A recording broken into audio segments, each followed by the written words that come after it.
En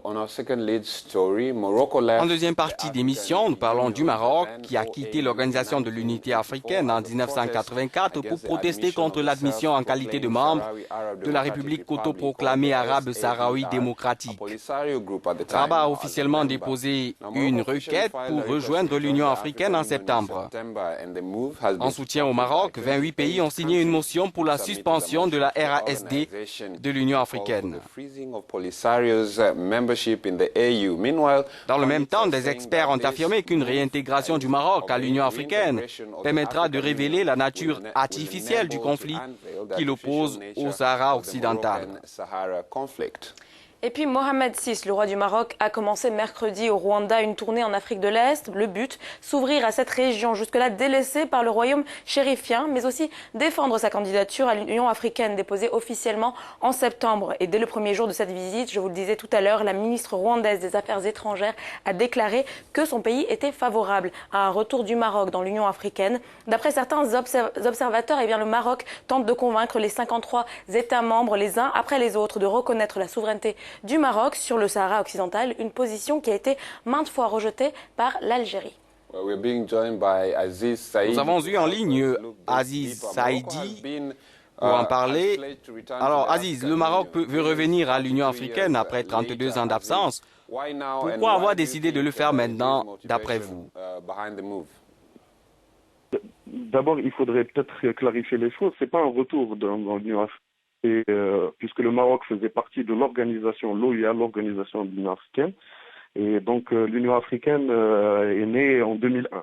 Donc, dans les faits, le Maroc n'a jamais fait partie de l'Union africaine. Par contre, donc, pourquoi revenir dans l'agora africaine? C'est, je pense, quelque chose de très naturel, puisque le Maroc, géographiquement, est un pays africain. Il a toute sa place dans les instances panafricaines. Et puis aussi, je pense que ces dernières années, il y a eu une collaboration très étroite, notamment avec les pays de l'Afrique francophone et l'Afrique centrale, qui se passait certes en dehors des institutions panafricaines, et que le temps est venu justement de prendre part de manière officielle aux instances panafricaines, pour bien sûr la coopération, pour promouvoir la coopération sud-sud et pour justement défendre, pour que la voix des Africains soit portée par tous les pays africains. Aziz,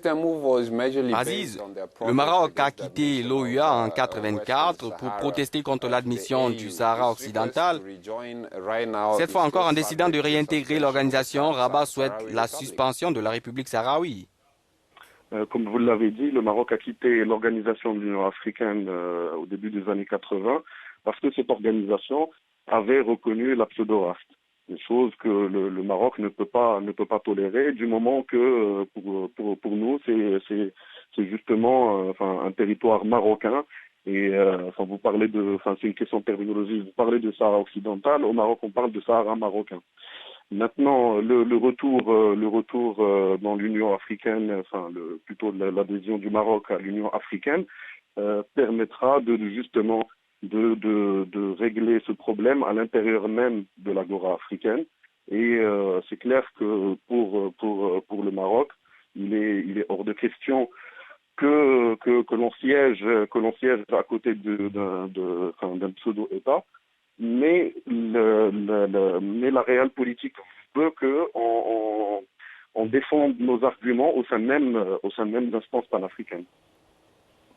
Aziz, pour terminer, doit-on s'entendre à une rivalité entre le Maroc et l'Algérie qui, on le sait, ont des opinions opposées sur la question du Sahara occidental?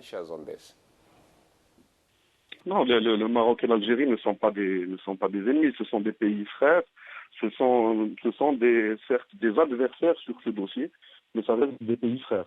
Maintenant, par rapport à la présence marocaine en Afrique, elle est avérée depuis quelques années dans le giron des tournées royales, notamment en Afrique de l'Ouest et en Afrique centrale, et maintenant en Afrique de l'Est. Il y a aussi des relations de coopération économique qui sont établies. la présence d'opérateurs marocains, que ce soit au niveau des secteurs financiers, des secteurs immobiliers, de services, de nouvelles technologies. En tout cas, il y a tout un panel de secteurs qui sont présents et qui sont présents de manière très forte en Afrique francophone. Mais maintenant, justement, avec cette tournée royale qui devrait toucher 3 pays, c'est-à-dire le Rwanda, la Tanzanie et l'Éthiopie, le Maroc entend agir sa coopération économique à d'autres zones africaines et notamment la Corne de l'Afrique. Donc, par rapport à l'Algérie, je pense que le souci, c'est que c'est vraiment, je pense que là, c'est un antagonisme, comme vous l'avez dit, un peu politique. Donc, justement, je pense que c'est un momentum très important pour le Maroc pour pouvoir justement faire valoir ses arguments. D'autant plus qu'il propose donc un partenariat multisectoriel et qu'il propose des choses qui vont dans le sens de la construction d'une coopération win-win. Well, thank you very much, Merci, Aziz Saïdi. C'était Aziz Saïdi qui s'adressait à nous depuis Rabat au Maroc. J'ajoute que le roi Mohamed VI a tenu à préciser qu'un retour du Maroc à l'UA, retour qui évidemment doit être approuvé par un vote au sein de la Commission de l'Union africaine, ne signifiait pas que Rabat cessait ses revendications territoriales au Sahara occidental. Ces sujets et bien d'autres sont à retrouver sur nos pages Twitter, @AfricaNews en anglais et @AfricaNewsFR en français.